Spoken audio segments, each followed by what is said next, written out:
Hello everyone and welcome back to my channel. My name is Beth and today I'm going to be reviewing a book for you. This book, Half Bad by Sally Green.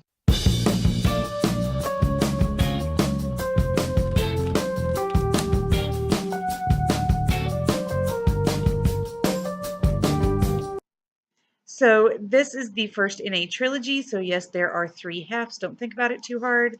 And I first discovered this book and the trilogy itself on Benjamin of Tome's channel, and I was very excited and interested in the book. I immediately put it on my TBR and on my wish list, and then my library got the entire trilogy, which made me so happy. I snatched Half Bad off the shelf as soon as I saw it. They said they hadn't had it there very long at all. So I was really excited to start reading it. And then when I got into it, that excitement dissipated really quickly.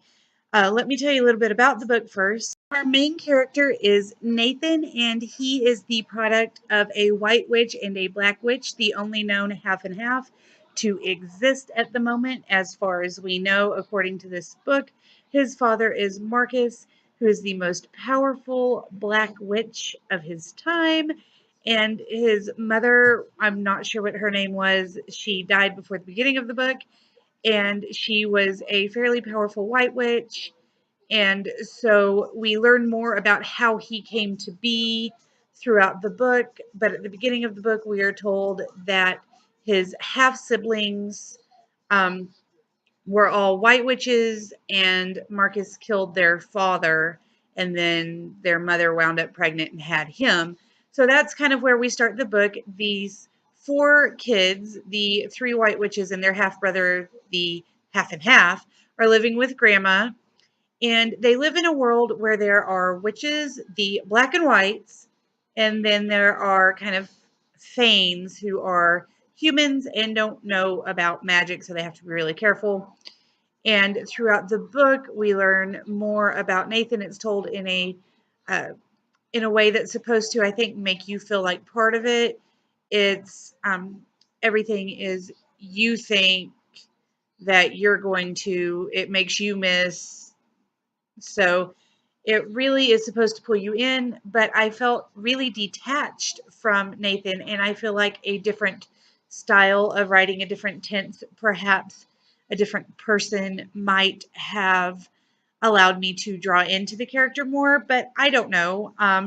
It could just be that I didn't feel a connection to the character at all, which is really sad for me because a lot of people whose opinions I trust and who have very similar tastes in books that to mine, they all loved it and gave it 4 and 5 stars. And so my 3-star review was not at all what I was expecting.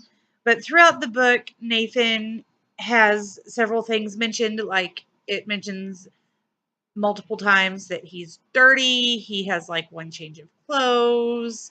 He doesn't think about showering that often. And so that made the love interest, the first one at least, a little bit less believable for me. So it even took that part away. And I didn't like that love interest very much anyway. It wasn't that believable for me to begin with, but that's beside the point. Um, it didn't delve deeply into very much, although I felt like it had a lot that it wanted to delve deeply in and it pretended like it was delving deeply into. But there were other parts that maybe they delve more deeply into them in the other 2 books. I haven't read those yet, but this story felt like it was skimming the surface. And so even though we get scenes where he's talking about being in a cage and living outside for years in a cage that he gets released from and sent to exercise and do chores and things like that before getting put back in the cage, it didn't feel like he was in a cage. It just felt like she put him there for a few minutes and then he was out instead of it being a few years. So anyway, I wound up giving this story a 3 out of 5 stars. It didn't feel deep enough. The story was a quick read, but I wound up not enjoying the way it was written. I am intending to read the other 2 books in the series eventually, but not right away because I'm not in a big hurry to find out what happens to Nathan, even though the book ended on a fairly big cliffhanger. So there's that. But if you guys have read it and want to let me know what you thought, or if you're going to read it and want to let me know what you think, leave me a comment down below. Don't forget to like and subscribe. I'll talk to you guys soon.